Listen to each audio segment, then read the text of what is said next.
Hi, this is Turaga Sriram, Bigg Boss analyst. ఈరోజు Bigg Boss episode చూస్తే నిన్నటి దానికి కంటిన్యూటీ. నిన్న ఏదైతే గొడవ స్టార్ట్ అయిందో, ఆ గేమ్ బెలూన్స్ గేమ్ సందర్భంగా గొడవ స్టార్ట్ అయిందో అది ఇంకా కంటిన్యూ అయ్యింది ఈరోజు కూడా. సో అది దాని అంటే మనకు చూపించేటప్పుడు నిన్న ఇదంతా కూడా నిన్న అయిపోతుంది అనుకోండి, మనకు చూపించడం వాళ్ళు చూపిస్తున్నారు కాబట్టి అది ఆ కంటిన్యూటీ అనేది చూపించారు.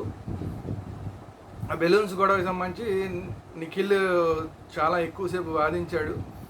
అభయ్ తప్పు చేశాడు అంటున్నాడు. అభయ్ ఏమో దూరంగా కూర్చొని లేదు నేను తప్పు చేయలేదు, నేను అలా అనుకున్నాను, నేను ఇలా అనుకున్నాను అని చెప్తున్నాడు. ఈ మధ్యలో మణికంఠ దూరాడు. మణికంఠ దూరి నాకు పాయింట్ కావాలి, పాయింట్కి సమానం చెప్పని చెప్పి అభయ్ నవీన్ దగ్గరికి వెళ్ళి అడుగుతున్నాడు. సరే, ఇంత గందరగోళం జరుగుతుంటే అందరినీ ఆకర్షించిన విషయం ఏంటి అంటే నిఖిల్కి ఎగనెస్ట్గా అస్సలు పూర్తి స్థాయిలో హైపర్ అయిపోయింది యష్మిన్ గౌడ. నిన్నటిదాకా అసలు ఫస్ట్ స్టార్టింగ్ అప్పుడేమో నువ్వు మాట్లాడుకో నేను మాట్లాడతానని నిఖిల్ అనగానే సైలెంట్ అయిపోయిన యష్మి గౌడ. గుర్తుంటే ఫస్ట్ రోజు 2 రోజుల్లోనే ఈ యష్మిని చీఫ్గా నిఖిల్ చేసినప్పుడు నిఖిలే చేశాడు. గుర్తుపెట్టుకోవాల్సింది ఏంటంటే నైనికాని కూడా ఒప్పించి నిఖిలే యష్మి గౌడని 3వ చీఫ్ కింద చేశాడు. ఆ చేసిన టైంలో కూడా అప్పుడు సోనియా మాట్లాడుతుంటే సోనియా మీద హైపర్ అయిపోతున్న యష్మి గౌడ నిఖిల్ ఆగమంటే మాత్రం ఆగిపోతూ ఉండేది. అట్లాంటి యష్మి గౌడ నిఖిల్ మీద పూర్తి స్థాయిలో హైపర్ అయిపోయింది.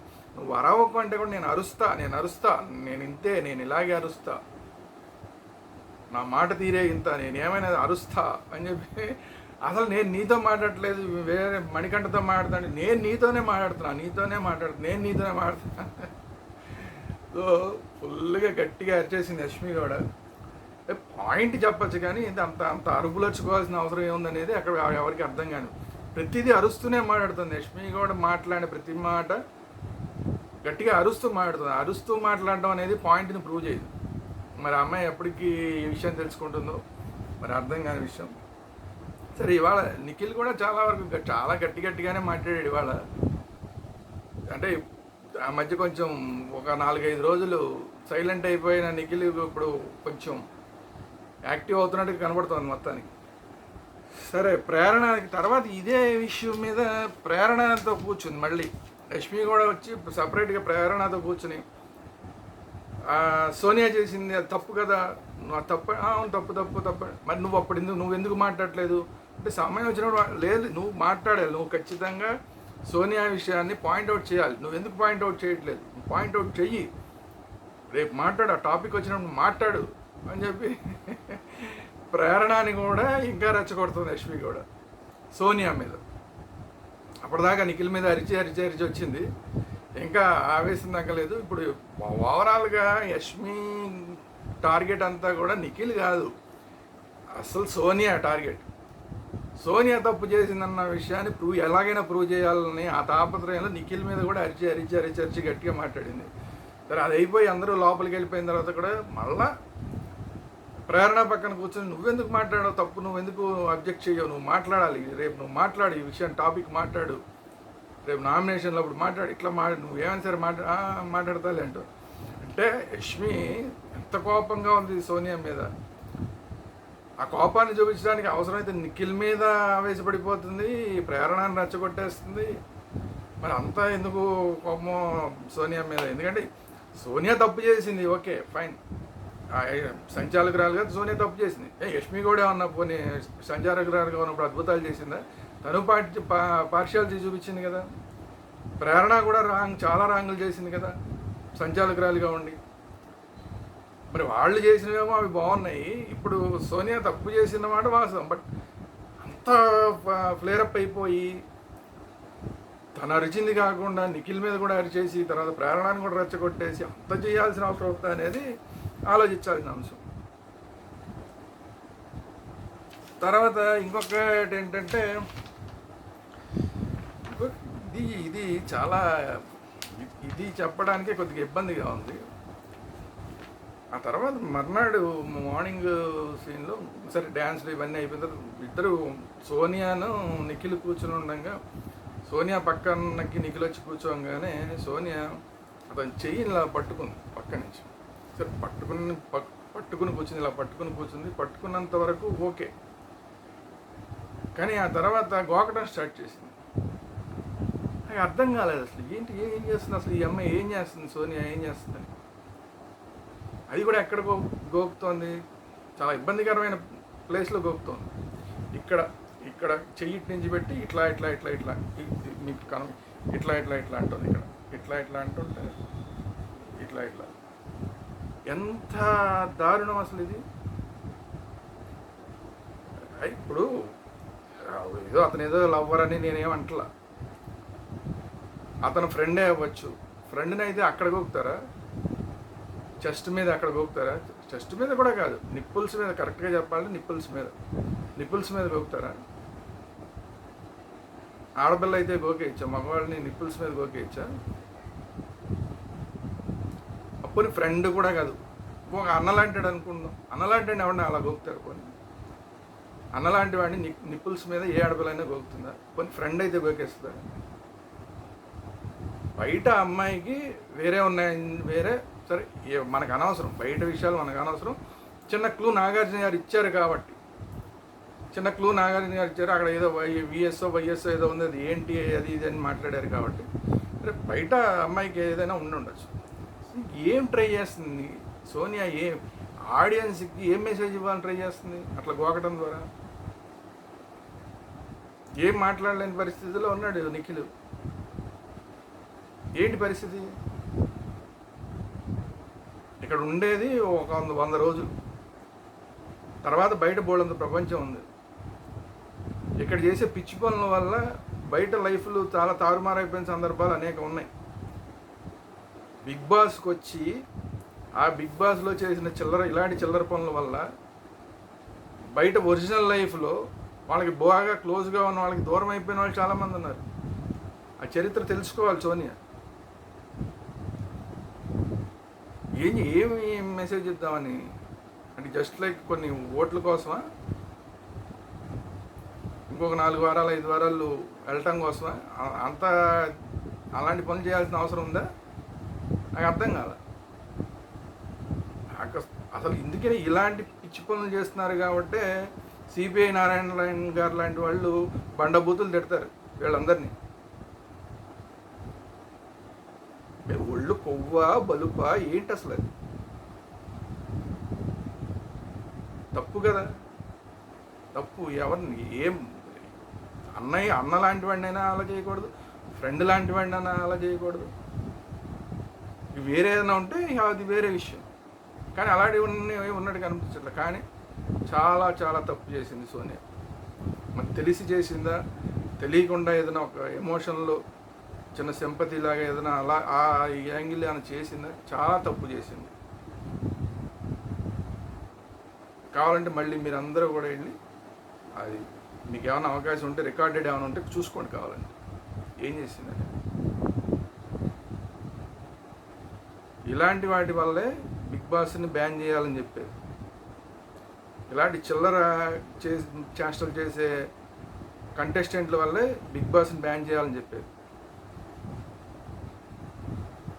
4 గోడల మధ్య ఆడపిల్లల్ని మగపిల్లల్ని వదిలేస్తే చివరికి ఇలాగే అవుతుంది పరిస్థితి.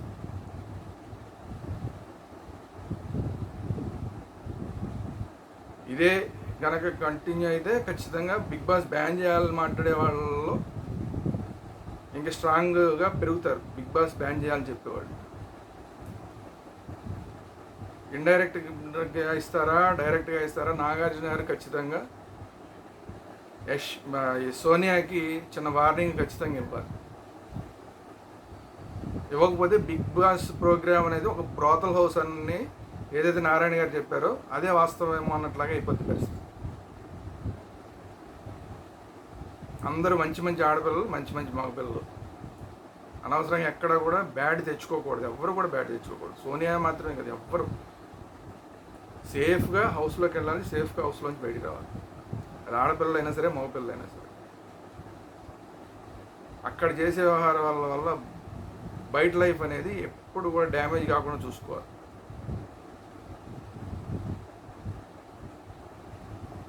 మనం బయట వేరే వాళ్ళకి ఖచ్చితంగా బిగ్ బాస్ హౌస్కి వెళ్ళే వాళ్ళు ఖచ్చితంగా బయట వాళ్ళకి అవకాశం ఇవ్వకూడదు. ఇట్లాంటి బ్రోతల్ హౌస్ అని మాట్లాడే అవకాశం ఎవరికి ఇవ్వకూడదు. అక్కడ ఆ మాటలు వస్తున్నాయంటే తప్పు అక్కడ కంటెస్టెంట్ది, తప్పు అక్కడ బిగ్ బాస్ది, తప్పు అక్కడ నాగార్జున గారు. ఇలాంటి జరగకుండా చూడకుండా కంటిన్యూస్ చేస్తే నాగార్జున గారు చెప్తారని అనుకుంటున్నాను నేను, ఎందుకు అలా చేసావని. కనీసం అలా చెప్పినా ఏదో ఉంది కదా, సపరేట్ రూమ్ ఉంది, ఆ సపరేట్ రూమ్లోకి పిలిచి అయినా సరే బిగ్ బాస్ చెప్పాలి అలాంటి బిహేవియర్ కరెక్ట్ కాదని. ఎందుకంటే అది బయటికి చూపించాల్సిన అవసరం లేదు కాబట్టి. సరే, ఎనీవే దాని తర్వాత వీళ్ళు ఆడిన గేమ్స్కి 2 క్లాన్స్కి, నిఖిల్ క్లాన్కిను అభయ్ క్లాన్కి, నిఖిల్ క్లాన్కి అపరిమితంగా షాపింగ్ చేసుకునే అవకాశం, ఫుడ్ ఐటమ్స్ అన్ని షాపింగ్ చేసుకునే అవకాశం వచ్చింది. అది కూడా బిగ్ బాస్కి సంబంధించిన దీన్ని ఏం పేరు పెట్టాడు బిగ్ బాస్, సూపర్ మార్కెట్లో ఎవరికి వాళ్ళ క్లాన్కి కావాల్సినవన్నీ కూడా షాపింగ్ చేసుకునే అవకాశం నిఖిల్కి వచ్చింది. బజార్ నొక్కంగానే ముందు నిఖిల్ వెళ్తాడు. నిఖిల్ వెళ్ళి సూపర్ మార్కెట్లో తనకు కావాల్సిన వస్తువులన్నీ కూడా అపరిమితంగా మళ్ళీ బజార్ నొక్కేదాకా ఎన్ని తీసుకోగలిగితే అన్ని తీసుకోవచ్చు. దాని తర్వాత ఓడిపోయిన వాళ్ళకి అసలు మామూలుగా రేషన్ ఉండదు. కాకపోతే ఏంటంటే ఇప్పుడు చిన్న బిగ్ బాస్ దయ చూపించింది ఏంటంటే వీళ్ళ క్లాన్ మీద, అభయ్ నవీన్ క్లాన్ మీద. మళ్ళీ రెండోసారి బజార్ వస్తుంది. బజార్ రాగానే అభయ్ లోపలికి వెళ్తాడు. లోపలికి వెళ్ళి ఈ సూపర్ మార్కెట్లోకి వెళ్ళడానికి వీలేదు. పక్కన జనరల్ స్టోర్స్ ఉంటుంది. అంటే జనరల్ స్టోర్స్ అని పక్కన పెట్టారు, అదే రూమ్లో పక్కనే జనరల్ స్టోర్స్ అని పెట్టారు. అంటే దీంట్లో కొంచెం లగ్జరీ ఐటమ్స్ ఉన్నాయి, దాంట్లో ఆ లగ్జరీ ఐటమ్స్ లేకుండా మినిమం కావాల్సినవేవో అవి ఉన్నాయి. ఏదో పప్పు, ఉప్పు, బంగాళదుంపలు, ఉల్లిపాయలు ఇట్లా ఏవో కొన్ని మినిమం కావాల్సినవి ఉన్నాయి. అది జనరల్ స్టోర్స్ అని దానికి బోర్డు పెట్టారు. సో ఆ జనరల్ స్టోర్స్లోకి వెళ్ళి తనకు కావాల్సిన, అంటే ఫైనల్ బజార్ మోగేలోపు, అంటే నిఖిల్ కూడా ఫైనల్ బజార్ మోగేలోపు ఎంత అంటే అంత తీసుకోవచ్చు. మధ్యలోంచి వెళ్ళిన అభయ్ నవీన్ ఆ మధ్యలో దొరికిన టైంలో తన క్లాన్కి కావాల్సిన ఏ వస్తువులు ఏవైతే ఉంటాయో వాటిని జనరల్ స్టోర్స్లో లిమిటెడ్గా ఉన్న వాటిలోంచి తను తెచ్చుకోవచ్చు. సో వాళ్ళిద్దరు అలా ఫస్ట్ బజార్ వచ్చింది. బజార్ రకంగా నిఖిల్ లోపలికి వెళ్ళాడు. ఫాస్ట్గా అన్ని తనకు కావాల్సినవన్నీ తీసుకున్నాడు. లగ్జరీ బడ్జెట్ సంబంధించినవి మిగతా ఏవన్నీ అక్కడ ఉన్నవన్నీ, అంటే చికెన్, మటన్తో సహా అన్నీ ఏవో కావాలంటే అవి తీసుకున్నాడు. దాని తర్వాత మళ్ళీ సెకండ్ బజార్ వచ్చింది. సెకండ్ బజార్ రాగానే నిఖిల్ అభయ్ నవీన్ లోపలికి వెళ్ళాడు. లోపలికి వెళ్ళి ఆ జనరల్ స్టోర్స్ అని బోర్డు పెట్టిన దగ్గర లిమిటెడ్గా ఏవైతే ఐటమ్స్ ఉన్నాయో వాటిని షాపింగ్ చేశాడు. వాటిని షాపింగ్ చేసి ఫైనల్ బజార్ నొక్కంగానే ఇద్దరు ఆపేశారు. సో వాటిని తెచ్చుకున్నారు. అయితే ఇక్కడ ఇంకొక ట్విస్ట్, ఈసారి బిగ్ బాస్ ఇచ్చిన ట్విస్ట్ ఏంటంటే వీళ్ళు ఎన్ని ఐటమ్స్ తెచ్చుకున్నా కూడా వీళ్ళు వండుకొని తినడానికి టైం లిమిట్ పెట్టాడు. ఇది కొంచెం ఇంట్రెస్టింగ్గా ఉంది. ఏంటంటే ఓన్లీ 14 అవర్స్, వారం మొత్తం మీద 14 అవర్స్ మాత్రమే కిచెన్ని యూజ్ చేసుకోవచ్చు. అది అందరూ కలిసైనా యూజ్ చేసుకోవచ్చు, విడివిడిగా చేసుకుంటారు, ఏం చేసుకుంటారో తెలియదు. కిచెన్లోకి వెళ్ళాలంటే అక్కడ ఏదైనా స్టవ్ వెలిగించిన దగ్గర నుంచి ఏ పని చేయాలన్నా, కిచెన్కి సంబంధించిన ఏ పని చేయాలన్నా దానికి ఒక బెల్ ఉంటుంది. ఆ బెల్ నొక్కంగానే వీళ్ళ టైం స్టార్ట్ అవుతుంది. ఆ టైం కౌంట్ డౌన్ స్టార్ట్ అవుతుంది. 14 అవర్స్ పెట్టారు. 14 అవర్స్ దగ్గర నుంచి ఇంకా అక్కడి నుంచి కౌంట్ డౌన్ స్టార్ట్ అవుతుంది. మళ్ళీ వీళ్ళు ఎప్పుడు ఆ బెల్ నొక్కేస్తే అక్కడితో ఆగిపోతుంది. అలా ఎన్నిసార్లైనా ఉపయోగించుకోవచ్చు. బట్ ఈ 14 అవర్స్ లోపే వారంలో ఉపయోగించుకోవాలి. ఒకరోజే 14 అవర్స్ ఉపయోగించేసుకుంటే ఇక తర్వాత మళ్ళీ అసలు కిచెన్లోకి వెళ్ళడానికి అవకాశం ఉండదు. సో అట్లా ఎట్లా ఉపయోగించుకుంటారు అనేది వాళ్ళ ఇష్టం. సో అది పెట్టారు. దీని మీద కొంత ఇంట్రెస్టింగ్గా గేమ్ నడిచే అవకాశం ఉంది. ఈరోజైతే పెద్దగా దాని మీద నడవలేదు, కానీ ఇప్పుడు దీనివల్ల కొంత ఐక్యత వచ్చే అవకాశం ఉంది. ఇప్పుడు దాకా కొట్టుకు చేస్తున్నారు. సరే, రేపు కూడా ఇంకా ఫిజికల్ టాస్క్, తర్వాత ఫిజికల్ టాస్క్ వచ్చింది. ఫిజికల్ టాస్క్ అది భయంకరంగా కొట్టుకునే ఫిజికల్ టాస్క్. లాస్ట్ టైం కూడా మనం చూసాం, ఒక సీజన్లో పెట్టారు దాన్ని, అది చెప్తాను. సో ఇప్పటికే కొట్టుకుంటున్న వీళ్ళందరినీ కూడా యునైట్ చేసే కార్యక్రమం అనేది ఈ 14 అవర్స్ టైం అనేది సెట్ చేస్తుంది. బహుశా దాన్ని కూడా వీళ్ళు కొట్టుకోవడానికి ఉపయోగించుకుంటే మనం ఏం చేయలేం. కానీ ఎందుకంటే అందరూ కలిసి దాన్ని ఉపయోగించుకుంటేనే, ప్రతి ఒక్కళ్ళు అందులో పార్టిసిపేట్ చేస్తేనే టైంని కొంచెం తక్కువ టైంలో ఎక్కువ వంట చేసుకోవచ్చు, అందరికీ కావాల్సినంత వంట చేసుకోవచ్చు. అందులో ఎవరో ఒకళ్ళు కొంతమంది రిలాక్స్ అయిపోయినా కూడా అందరికీ వంట చేసే అవకాశం రాదు, లేదంటే ఎక్కువ టైం కన్జ్యూమ్ అయిపోతుంది. సో అది వీళ్ళలో కొంత ఐక్యత తీసుకొచ్చేందుకు పెట్టారు అనుకుంటున్నా బిగ్ బాస్. మళ్ళీ దాన్ని దాంట్లో కూడా వీళ్ళు గొడవలు పడితే మనం ఏం చేయలేం. కానీ దాని తర్వాత ఒక కోడి, ఆ కోడి గుడ్లు ఇస్తుంది. ఆ గుడ్లు వీళ్ళ దగ్గర దాచిపెట్టి మళ్ళీ అడిగినప్పుడు ఆ కోడికి ఇవ్వాలి. ఇది టాస్క్, టోటల్ ఫిజికల్ టాస్క్. ఆ కోడి దగ్గరికి వెళ్ళి ఆ లోపల చేతులు పెడితే ఆ కోడి దగ్గర నుంచి ఆ కోడి దగ్గర లోపల పెట్టంగానే కోడి గుడ్లు వస్తాయి. ఆ గుడ్లని వీళ్ళు జాగ్రత్తగా వీళ్ళ దగ్గర వీళ్ళ క్లాన్ దాచుకోవాలి. ఎవరు ఎక్కువ ఉంటే వాళ్ళు. ఇక అక్కడి నుంచి చూడండి నాయన మొదలైపోయింది, రచ్చ మొదలైపోయింది. అంతకుముందు ఒకసారి సీజన్లో పెట్టినప్పుడు కూడా సేమ్ ఇలాగే రచ్చ అయిపోయింది. బట్ పీక్కి వెళ్ళిపోతుంది, ఇది ఫిజికల్ అనేది పీక్కి వెళ్ళిపోతుంది దీంట్లో. అలాగే అయింది. అలాగే ఒకరినొకరు తోసేసుకోవడం. అసలు పృథ్వీ అయితే మామూలుగా లేదు ఫిజికల్ చేయడం. అందరినీ తోసేస్తున్నాడు, మీద పడిపోతున్నాడు, కుమ్మేస్తున్నాడు, మామూలుగా చేయట్లా. సో అతను తట్టుకోవడం చాలా కష్టమైపోతుంది మిగతా వాళ్ళందరికీ. దాంతో ఆదిత్య గారు లాంటి వాళ్ళు కూడా ఎంత ఆదిత్య అయితే అసలు ఎంత ఆయాసపడుతూ అరిచేస్తున్నాడు పృథ్వీ మీద. అంటే ఏమి చేయలేని పరిస్థితి అయిపోయింది. బాగా ఫిజికల్ చేసేస్తున్నాడు, అతను తట్టుకోలేకపోతున్నారు. అది కాకుండా వాళ్ళ క్లాన్ వాళ్ళు ఏవైతే గుడ్లు తీసుకొచ్చారో వాటికి అడ్డంగా నిలబడిపోతున్నాడు. వీళ్ళు తస్కరించడానికి అవకాశం లేకుండా. అవకాశం దొరికితే ఈ క్లాన్ వాళ్ళు మాత్రం వాళ్ళ క్లాన్ నుంచి, అభయ్ నవీన్ క్లాన్ నుంచి తెచ్చేసుకుంటున్నారు. కానీ వీళ్ళ దగ్గరికి వచ్చేసరికి అడ్డంగా పృథ్వీ నిలబడిపోతున్నాడు. దాంతో అభయ్ క్లాన్ వాళ్ళు ఈ నిఖిల్ క్లాన్ దగ్గర నుంచి ఏం తీసుకోవడానికి అవకాశం లేకుండా అయిపోతుంది. సో దాంట్లో డెస్పరేట్ పరిస్థితుల్లోకి వెళ్ళిపోతున్నారు. ఈవెన్ అభయ్ కానీ లేదంటే ఆదిత్యవం గారు అయితే అసలు మరీ అసలు టూ మచ్ డెస్పరేట్ పరిస్థితి. కాకపోతే ఇందులో ఈ ఫిజికల్ టాస్క్లు గొప్పగా చెప్పుకోవాల్సింది ఏంటంటే యష్మి గౌడ లాంటి వాళ్ళు కూడా ఆడపిల్లలందరూ బ్రహ్మాండంగా అసలు ఏమి అబ్జెక్షన్ పెట్టకుండా, నన్ను అక్కడ కుట్టుకున్నారు ఇక్కడ ఇట్లాంటివన్నీ మాట్లాడకుండా 200% ఇస్తున్నారు. ఆడపిల్లలందరూ కూడా 200% దీంట్లో పార్టిసిపేట్ చేస్తున్నారు. అయితే ఏంటంటే ఒక దగ్గరికి వచ్చేసరికి నిఖిల్ గుడ్లు పట్టుకున్న మణికంఠని ఇలా లాగేశాడు. మణికంఠ దగ్గర నుంచి గుడ్లు లాక్కోవాలనే ఉద్దేశంతో ఇలా లాగేసరికి ఆ నిఖిల్ లాగిన లాగుడికి దూరంగా పడిపోయాడు అసలు మణికంఠ. పడిపోయి అప్పటికి గుడ్లు తీద్దామని ట్రై చేశాడు. తర్వాత ఏమో ఏదో నొప్పి అనుకుని పడిపోయాడు. ఇంకా సరే ఆ నొప్పి కాస్త చివరికి అసలు ఆటే ఆగిపోయింది. కాసేపు ఆట ఆగిపోయింది. మళ్ళీ తర్వాత రిలాక్స్ అయిపోయి మళ్ళీ ఆడడానికి వస్తుంటే అభయ్ నవీన్ చెప్పాడు, ఎవరు బాబు నువ్వు ఆడద్రా బాబు, నువ్వు పక్కకుండు, నువ్వు ఉంటే కన్నా గేమ్ అంతా డిస్టర్బ్ అయిపోతుంది, నువ్వు అసలు మనకి ఉన్నావా పోయావా అర్థం కాని పరిస్థితి ఇందాక నువ్వు అక్కడ పడిపోయినప్పుడు, కాబట్టి నువ్వు ఆడద్దు, నువ్వు పక్కన ఉండని చెప్పి పక్కన ఉండమనేసరికి ఇంకా లోపలికి వెళ్ళిపోయి ఇక ఏడుపు లంకించుకున్నాడు. మళ్ళా మణికంఠ ఏడుపు. మళ్ళీ సింపతి గేమ్ స్టార్ట్. వెళ్ళిపోయి ఒక దగ్గర మూలకి దూరిపోయి గోడలో దూరిపోయి సరే అభయ్ నవీన్ వెళ్ళి పాపం ఓదారుద్దామని ట్రై చేశాడు. కానీ అది కాదురా ఆయన, ఇది నువ్వు ఉంటే కనుక ఇబ్బంది అవుతుంది. లేదన్నా నేను ఎట్టి పరిస్థితులు ఆడాల్సిందే అన్నా, నేను గెలవాల్సిందే అన్నా, నేను అసలు Bigg Boss Bigg Boss prize money మొత్తం గెలవాలి, నేనే బిగ్ బాస్ అవ్వాలి, లేకపోతే నా బిడ్డ నాకు దక్కదు, లేకపోతే నా భార్య నాకు దక్కదు, ఏదేదేదో మాట్లాడేస్తున్నాడు. సింపతి గేమ్ మామూలుగా లేదు. మామూలుగా చెప్పేటప్పుడు మాత్రం బయట నిన్న యష్మితో మాట్లాడినప్పుడు గుర్తుంటే, లిజన్ లేడీ, సింపతి గేమ్ ఆడడానికి ట్రై చేయకు అన్నాడు. ఇప్పుడు దానేమో పూర్తిగా సింపతి గేమే ఆడుతున్నాడు. మళ్ళా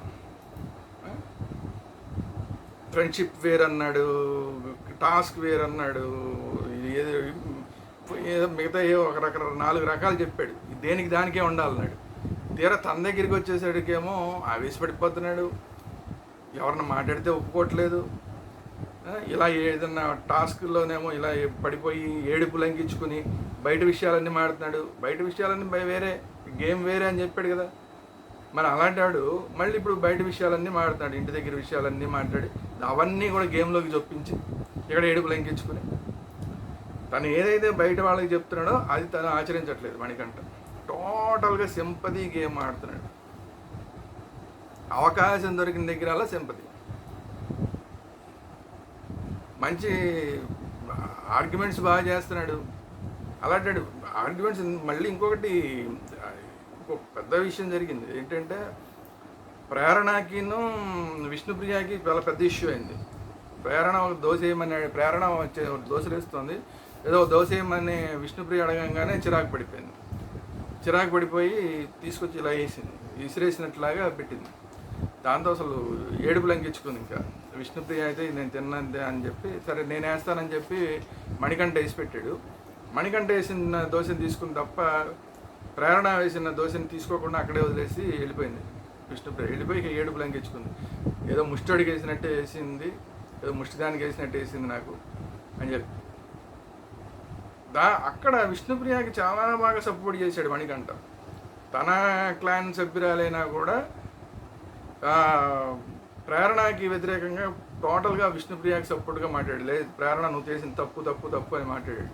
యాక్చువల్గా తప్పే చేసింది ప్రేరణ, 100% తప్పే చేసింది.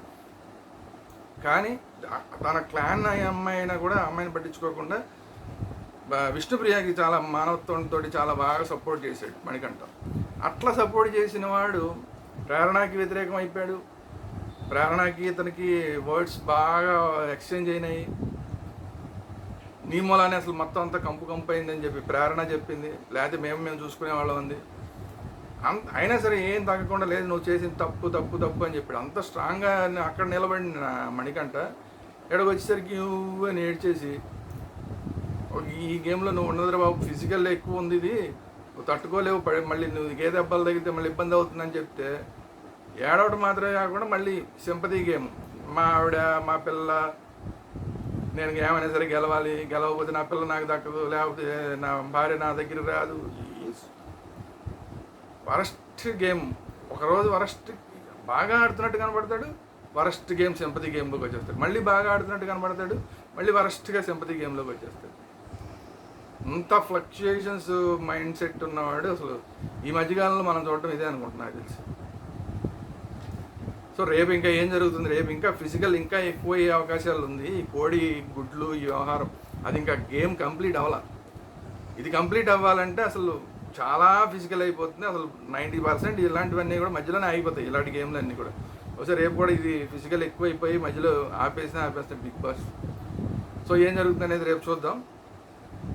సో నా అభిప్రాయాలతో కనుక మీరు ఏకీపిస్తే, ఈ వీడియో మీకు నచ్చితే ఇమీడియట్గా ఒక లైక్ చేయండి.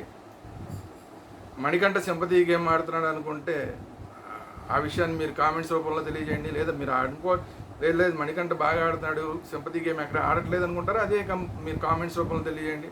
అట్లాగే ఇప్పుడు మనం మాట్లాడుకుంది యష్మి గౌడ కానీ, ప్రేరణ కానీ, నిఖిల్ కానీ, వీళ్ళందరూ సోనియా తర్వాత నిఖిల్ మధ్య నేను చెప్పిన మాటలు ఏదైతే ఆ గోకుడు వ్యవహారం ఉందో అది కానీ, మీ అభిప్రాయాలు ఏంటనేది మీరు కూడా కామెంట్స్ రూపంలో తెలియజేయండి. అట్ ది సేమ్ టైం మన ఛానల్ని ఇప్పుడే ఫస్ట్ టైం చూస్తున్నట్టయితే ఇమీడియట్గా సబ్స్క్రైబ్ చేయండి. ఒకవేళ ఇంత ముందు నుంచి కూడా చూస్తూ కూడా ఇంకా సబ్స్క్రైబ్ చేయడం మర్చిపోతే కనుక ఇమీడియట్గా సబ్స్క్రైబ్ చేయండి. సబ్స్క్రైబ్ చేస్తే ఎప్పటికప్పుడు మనం రెగ్యులర్ టచ్లో ఉండొచ్చు. అనేక విషయాలు మనం బిగ్ బాస్ సంబంధించి మాట్లాడుకోవచ్చు. మన ఛానల్లో ఇంకా అనేకమైన విషయాలు వస్తూ ఉంటాయి. నాట్ ఓన్లీ బిగ్ బాస్, క్రికెట్కి సంబంధించిన రివ్యూస్ వస్తూ ఉంటాయి. ఇప్పుడు రేపు టెస్ట్ మ్యాచ్ రేపటి నుంచి జరుగుతుంది 19వ తారీఖు, దానికి సంబంధించిన రివ్యూస్ వస్తాయి. సినిమాలకు సంబంధించిన రివ్యూలు, అనేకమైన విషయాల మీద, పొలిటికల్ ఇష్యూస్ అన్నిటి మీద వస్తూ ఉంటాయి. నాట్ ఓన్లీ బిగ్ బాస్ అయినా కూడా బిగ్ బాస్కి సంబంధించి రెగ్యులర్గా మనం ఎప్పుడు మాట్లాడుకోవాలంటే మీరు ఒక సబ్స్క్రిప్షన్, ఒక లైక్, ఒక కామెంట్